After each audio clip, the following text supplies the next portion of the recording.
Hello students, आप सबका स्वागत है हमारे चैनल एम्पलीट्यूड स्टडीज़ 2.0 में। आज के लेक्चर में देखिए हम क्लास 7th के लिए लाइट के कुछ कंसेप्ट्स लेकर आके आए हैं और ये सीबीएसई और आईसीएसई बोर्ड्स दोनों के लिए ही इम्पोर्टेंट है। और कोई भी अगर तैयारी कर रहा है बेसिक कंसेप्ट्स की ऑप्टिक्स के बारे में या फिर लाइट के बारे में, तो उसके लिए वीडियो बहुत ही हेल्पफुल है। डिफरेंट कॉम्पिटिशन्स के लिए हेल्पफुल है और आपके कंसेप्ट बिल्डिंग के लिए सबसे ज़्यादा बेनिफिशियल रहेगा। तो हम आज के वीडियो में स्टार्ट कर रहे हैं लाइट के कुछ इनिशियल कंसेप्ट्स, और इसमें जो है वो सबसे पहले आपका आता है टाइप्स ऑफ बॉडीज़। तो देखिए, सबसे पहले हम बॉडीज़ के बारे में डिस्कस करेंगे कि लाइट के हिसाब से, लाइट के अगर रेस्पेक्ट में हम क्लासिफाई करें तो बॉडीज़ जो हैं वो दो टाइप की होती हैं। एक होती हैं ल्यूमिनस बॉडीज़ और दूसरे टाइप की होती हैं नॉन ल्यूमिनस बॉडीज़। तो ल्यूमिनस बॉडीज़ और नॉन ल्यूमिनस बॉडी, इनमें क्या फ़र्क होता है? तो ल्यूमिनस बॉडी वो होती हैं विच इमिट्स लाइट। अब इसका एग्जांपल अगर हम देखें, जो अपने अंदर से लाइट को इमिट करेगी, जैसे मान लिया सपोज़ करिए सन हो गया या बल्ब हो गया, इस तरह की ये जो चीज़ें हैं, जब हम सन तो ऑटोमेटिकली ग्लो होता है और उससे लाइट निकलती है। बल्ब को जब हम ऑन करते हैं, स्विच उसका ऑन करते हैं, तो उस केस में बल्ब से लाइट निकलने लगती है। तो जो बॉडीज़ कैपेबल हैं खुद ही लाइट इमिट करने के लिए, वो हमारी जो हैं वो ल्यूमिनस बॉडी कहलाएंगी। अब नॉन ल्यूमिनस बॉडी कौन सी होती हैं? नॉन ल्यूमिनस बॉडी जो है वो अपना ग्लो तो नहीं होता इनके अंदर, which do not emit light, लेकिन ये ग्लो कर सकती हैं अगर इनके ऊपर लाइट इंसिडेंट हो।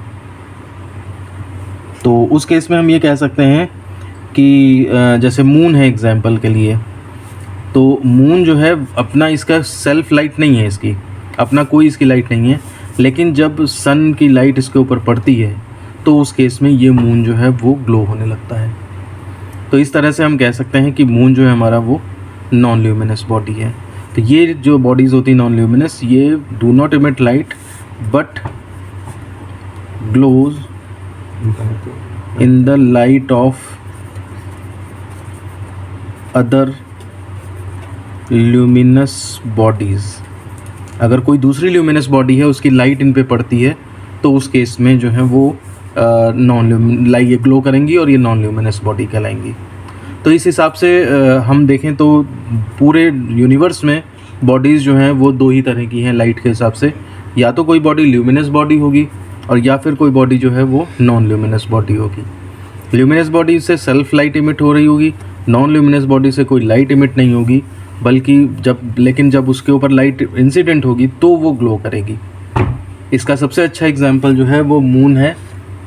मून जो है वो वैसे इसका ग्लो नहीं होता, लेकिन जब ये सन की लाइट इसके ऊपर पड़ती है तो ये ग्लो करने लगता है।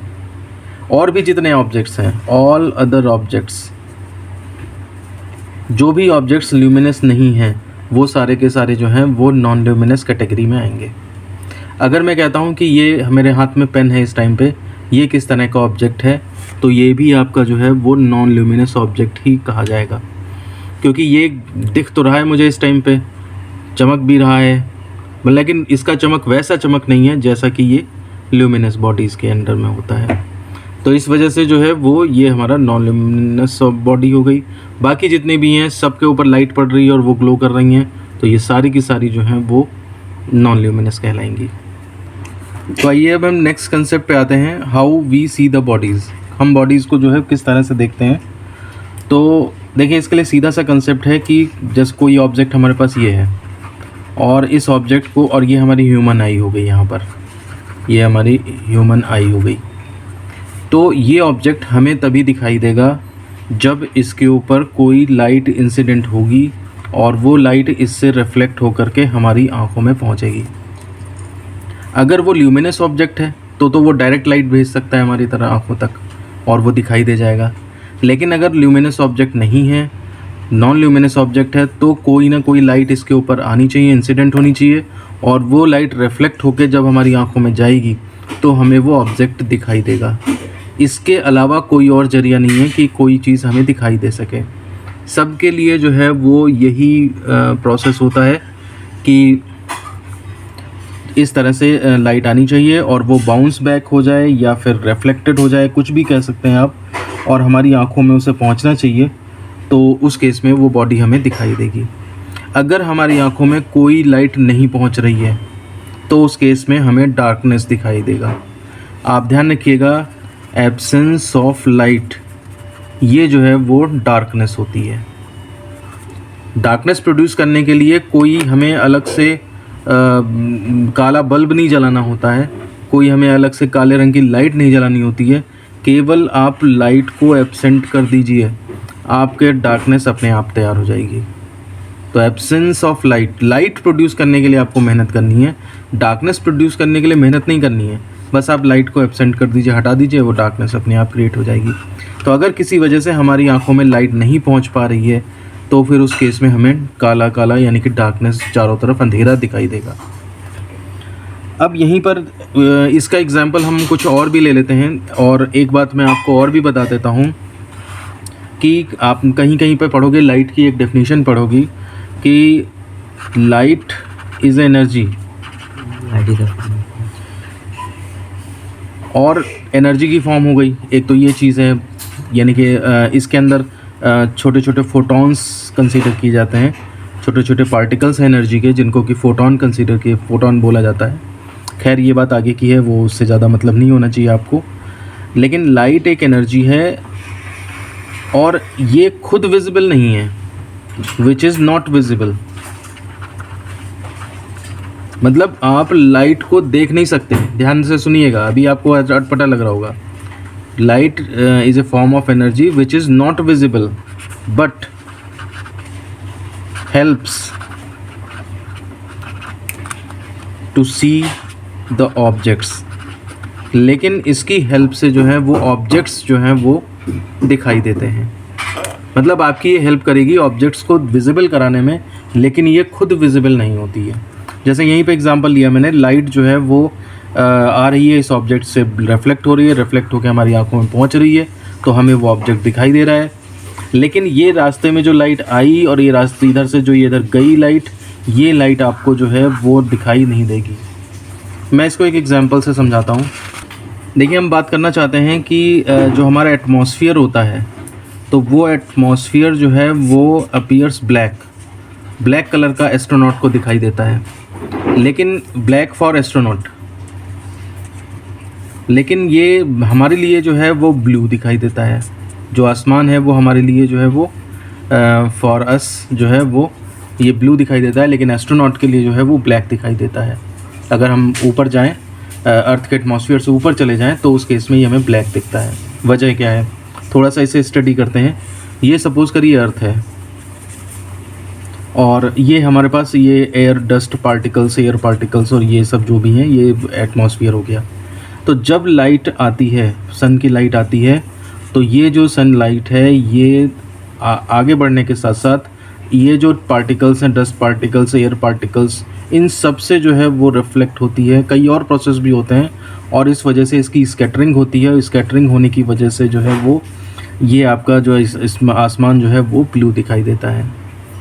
तो मेरा ये कहने का मतलब है कि ये जो छोटे छोटे पार्टिकल्स हैं, छोटे छोटे मॉलिक्यूल्स हैं, इनसे रिफ्लेक्शन की वजह से वो चीज़ जो है वो ब्लू हो रही है। अब आप ये सोचो, कंसीडर करो कि अगर हम अर्थ से ऊपर चले जाएं और कोई स्पेस यहाँ पे, जैसे मान लिया सपोज़ ये आपका सैटेलाइट हो गया एक, और इस सैटेलाइट में कोई एस्ट्रोनॉट है और वो सनलाइट को देख रहा है, या सपोज़ करिए हम मून पे पहुँच गए। सबसे अच्छी बात है मून पे पहुँच जाते हैं, क्योंकि मून पे आप जानते हैं कि कोई एटमॉस्फेयर नहीं है।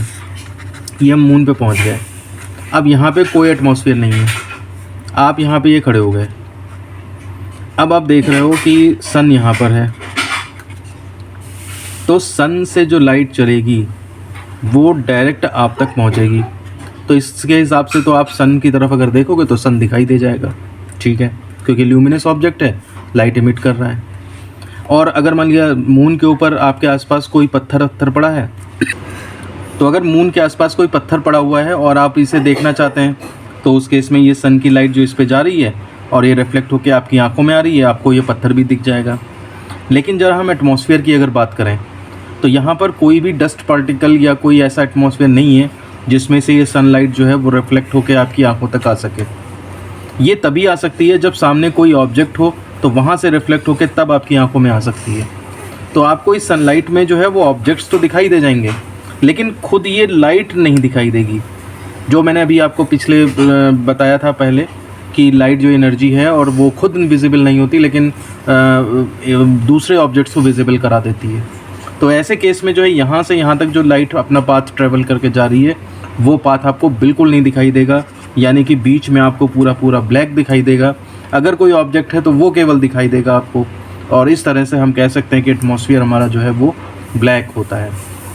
केवल ये जो हम अर्थ पे रहते हैं, इसी वजह से जो है एटमॉस्फेयर है हमारे पास, और इसलिए यहाँ पर हमें स्काई ब्लू दिखाई देता है। अदरवाइज़ आप कहीं भी जाएंगे जहाँ एटमॉस्फेयर नहीं है, वहाँ पे आपको स्काई जो है वो हमेशा ब्लैक दिखाई देगा।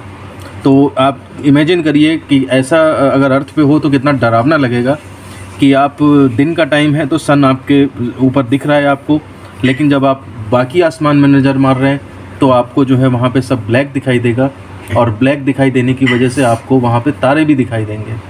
तो सन भी दिखाई देगा और स्टार्स भी दिखाई देंगे। रात के टाइम क्या होगा, बस सन गायब हो जाएगा, स्टार्स एज इट इज़ दिखाई देंगे। तो यानी कि आपके ऊपर सन दिखाई देगा, सन की लाइट दिखाई देगी, मून का अर्थ मतलब मून का जो सरफेस होगी वो दिखाई देगी, बस बीच में आपको बिल्कुल सो है वो सब ब्लैक दिखाई देगा। अब आप ये एक एग्जांपल मैं और भी बता देता हूँ। जैसे फिल्मों में आपने देखा होगा कि जैसे कोई एक रास्ता है और यहाँ पर मान लिया सपोज़ करिए काफ़ी सारा अमाउंट या मनी रखा हुआ है ना, इसको छुपाया गया है, और चोर को मान लिया यहाँ से पहुँचना है इस तक, तो बीच के रास्ते में कुछ इस तरह से रेड सी लाइटें इस तरह लगा देते हैं, और ये शो किया जाता है कि ये लेज़र बीम है और इसमें अगर वो जाएगा तो वो कट जाएगा या जो भी है। तो फिर हीरो या चोर जो भी है, मतलब वो उसको बचते बचाते इधर से कहीं से निकलता है वहाँ पे। तो ये लेज़र लाइट भी आप देखिए, ये केवल एटमॉस्फेयर है यहाँ पे कुछ डस्ट पार्टिकल्स हैं जिनकी वजह से ये लेज़र की बीम जो है वो आपको विजिबल हो पाती है। अगर यहाँ पर ये ऐसा ना हो, यहाँ पर एटमॉस्फेयर ना हो, डस्ट पार्टिकल्स ना हो यहाँ पे, तो उस केस में लेज़र की बीम आपको बिल्कुल दिखाई नहीं देगी। आप डेली लाइफ में भी कोशिश करके देख सकते हैं कि जो लेज़र का एक बीम का खिलौना आता है 30, 35, 40 रुपए में आ जाता है, उसको आप ऑन करके देखें तो इसको आपको स्पॉट दिखाई देता है। केवल जहाँ पर दीवार पे आप डालेंगे उसको इंडिकेट करेंगे, वहाँ पर आपको स्पॉट दिखाई देगा, और बाकी बीच में पाथ, अगर डस्ट है कमरे में, धुआं है, तब तो वो बीच का पाथ दिखाई देगा, अदरवाइज़ वो विजिबल नहीं होता है। तो इन सब चीज़ों से यही निष्कर्ष निकलता है, और आप कंक्लूज़न यही निकाल सकते हैं कि लाइट जो है वो खुद इनविजिबल है, लेकिन वो दूसरी बॉडीज़ को विजिबल करा देती है।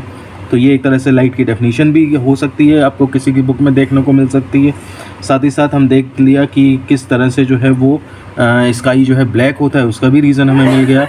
एस्ट्रोनॉट्स को ब्लैक क्यों दिखाई देता है वो चीज़ हमें पता लग गई, और साथ ही साथ हमने इसमें ये भी देख लिया कि ऑब्जेक्ट्स कितने टाइप के होते हैं, ल्यूमिनस, नॉन ल्यूमिनस, इस तरह के 2 ऑब्जेक्ट होते हैं। तो स्टूडेंट्स, आज के लेक्चर में हमने एक तो ल्यूमिनस ऑब्जेक्ट के बारे में पढ़ लिया, नॉन ल्यूमिनस ऑब्जेक्ट के बारे में पढ़ लिया, तीसरा हमने ये देख लिया कि ऑब्जेक्ट्स जो हैं वो विजिबल कैसे होते हैं, रिफ्लेक्शन की वजह से विजिबल होते हैं, चौथा हमने स्काई क्यों ब्लैक होता है इसके बारे में भी देख लिया। तो ये कंसेप्ट जो है आपके अब क्लियर हो गए होंगे। इससे रिलेटेड कोई भी डाउट अगर आपका बनता है तो आप वीडियो के कमेंट बॉक्स में हमसे पूछ सकते हैं, या इससे रिलेटेड कोई और फिनोमेनन आपको याद आ रहा हो तो वो भी आप कमेंट बॉक्स में हमसे शेयर कर सकते हैं। अगर मुझे ठीक लगेगा तो मैं उसके बारे में डिस्क्रिप्शन में और भी लिख दूँगा। तो इस वीडियो को फिर मैं यहीं पे ख़त्म करता हूँ, मिलते हैं आपसे नेक्स्ट वीडियो में। साथ ही साथ कोई स्टूडेंट अगर पहली बार इस चैनल पे आया है तो इस चैनल को सब्सक्राइब कर सकता है, और ताकि इस तरह के वीडियोस जो हैं आपको आगे भी मिलते रहें। और ज़्यादा नॉलेज के लिए आप हमारे प्लेलिस्ट में विज़िट कर सकते हैं, डिफरेंट प्लेलिस्ट है जो जिसके काम की है वो उसमें विज़िट करके और भी कंसेप्ट देख सकता है। तो इस वीडियो को फिर मैं ख़त्म करते हैं और मिलते हैं आपसे नेक्स्ट वीडियो में। धन्यवाद।